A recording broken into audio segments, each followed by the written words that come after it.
Thrown through the door, Tamar drenched herself in the ashes that she had just, from the fire that she had just used to cook Amnon's meals, his cakes. She tore her clothing in a sign of great grief. If David could have foreseen all of this, he would not have taken Bathsheba the way that he did. This act came because of David's act with Bathsheba and his premeditated murder of Uriah, and it was prophesied that this thing would happen. Indeed, David's folly was followed by shame. Amnon's folly was followed by shame also. For Tamar, she could not hold back the tears of grief. Outside the door, Absalom found his sister tattered, torn, and in tears. So we come to Absalom's rescue of his sister Tamar in verse number 20. Then Absalom, her brother, said to her, "Has Amnon your brother been with you? But now keep silent, my sister. He is your brother. Do not take this matter to heart." So Tamar remained and was desolate in her brother Absalom's house.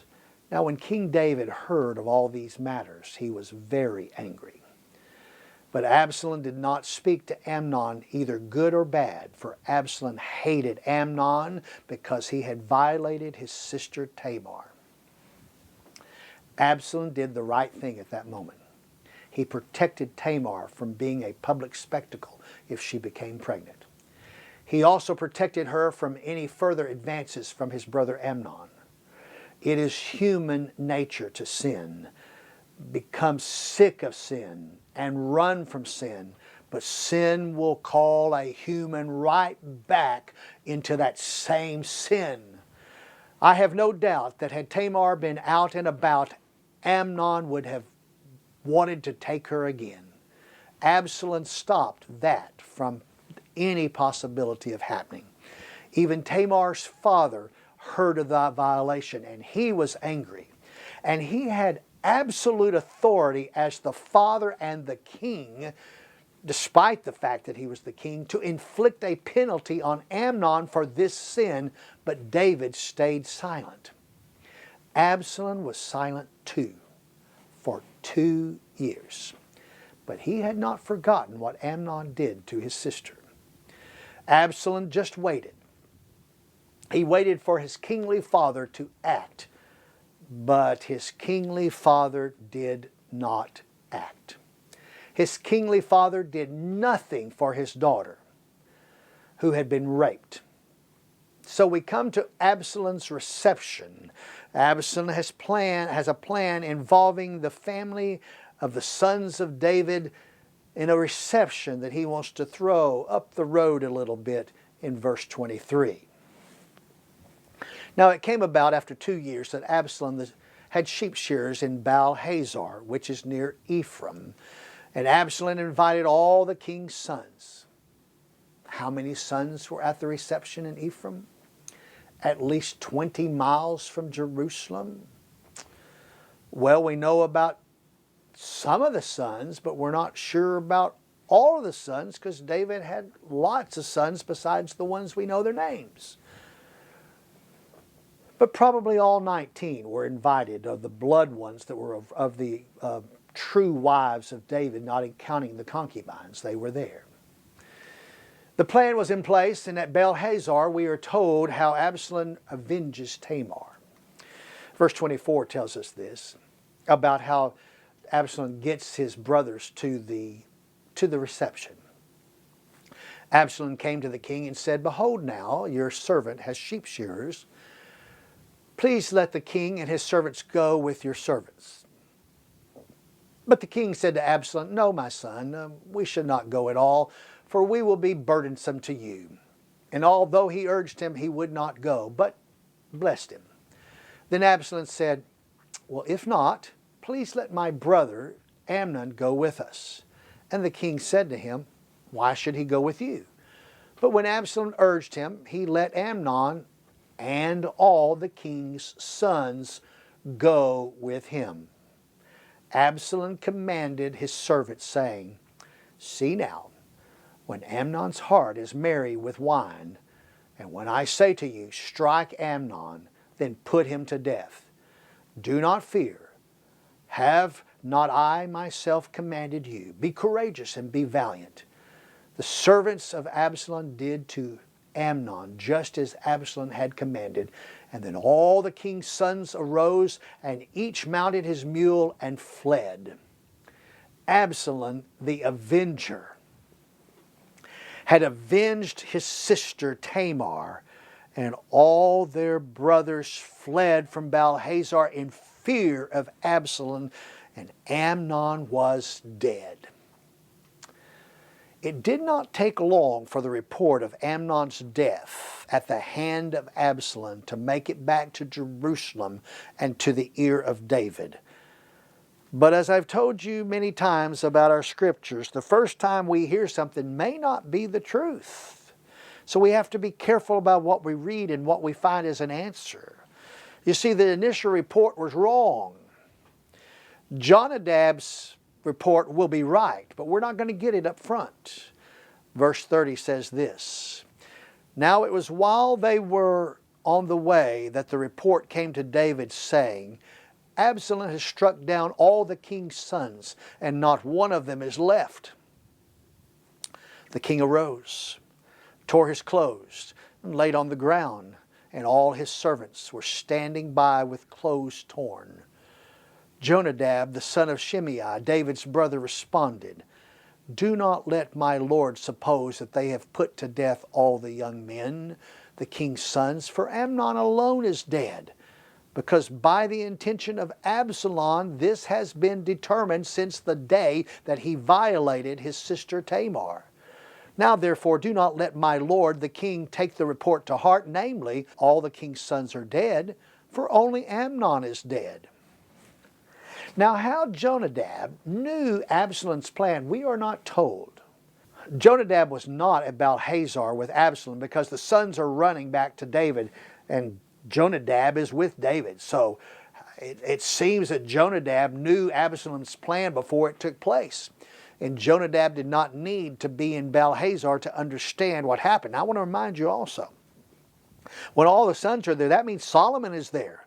That means Adonijah is there. All the brothers are there, and they see this happen. Absalom did not have a hatred for all of his brothers. He only had a hatred for Amnon. Now down at Baal-hazor, we are told of Absalom's retreat. Undoubtedly, he feared for his life and did not want to face his kingly father. He had a plan though. Verse 34. Now Absalom had fled, and the young man who was the watchman raised his eyes and looked, and behold, many people were coming from the road behind him by the side of the mountain. Jonadab said to the king, Behold, the king's sons have come according to your servant's word. So it happened. And as soon as he had finished speaking, behold, the king's sons came and lifted their voices and wept. And also the king and all his servants wept bitterly. David must have been comforted when he saw 17 of his sons coming up the road, which supported Jonadab's report that they were safe. Amnon was not safe, and he was not one of the 17. He was dead. Absalom was not with the 17 or more, for he was in full retreat. Where did he go? Well, as this chapter comes to a close, we learn where Absalom retreated to in his haste after having his brother killed. But we are also told of David's remorse, verse number 37. Now Absalom fled and went to Talmai, the son of Ammihud, the king of Gershon, and David mourned for his son every day. So Absalom had fled and gone to Gershon, and was there 3 years. The heart of King David longed to go out to Absalom, for he was comforted concerning Amnon, since he was dead. Okay, we need to get this right. Who did David mourn for every day? It was not for Amnon. It was for Absalom. Absalom was safe with Talmai in Gersha. Gersha was located northeast of the Sea of Galilee in an area called the Golan Heights, over on the east side of the Jordan River. We know it as the Golan Heights today. The area belonged to the tribe of Manasseh on that east side of the Jordan River, and Absalom was safe there. And he stayed there for 3 years. Now this passage says David wanted to see Absalom in Gersha because Absalom had brought great comfort to David by killing Amnon. Absalom did what David would not do. The law was clear. For whoever does any of these abominations, those persons who do so shall be cut off from among their people. Leviticus chapter 18, verse 29, in the same section of the same chapter that I read, you cannot lay with your wife, you cannot lay with your sister, your brother, your father's daughter, your mother's daughter. All that is all in that same chapter, chapter 18 of Leviticus. And we find that verse in verse 29. David knew that Amnon had to be cut off from the nation of Israel, and that's what happened to Amnon. He was cut off. He did not want to do it, but he was comforted that Absalom had the fortitude to keep the law of the Lord.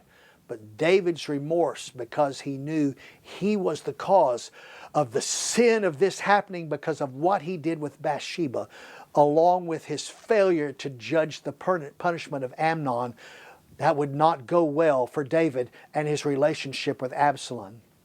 More trouble for David was on its way. And next, Joab, his commander, is going to make David's trouble even worse. David had found comfort in Absalom's killing of Amnon, but Absalom had run in fear to Gersha to preserve his life. He did not know the thoughts of his father, and with all his trouble, it is possible that David did not feel that he could express his feelings even to the closest to him. Yet, one close to him perceived his feelings towards Absalom and decided to try to sidetrack David from his thoughts about Absalom, and Joab was his name.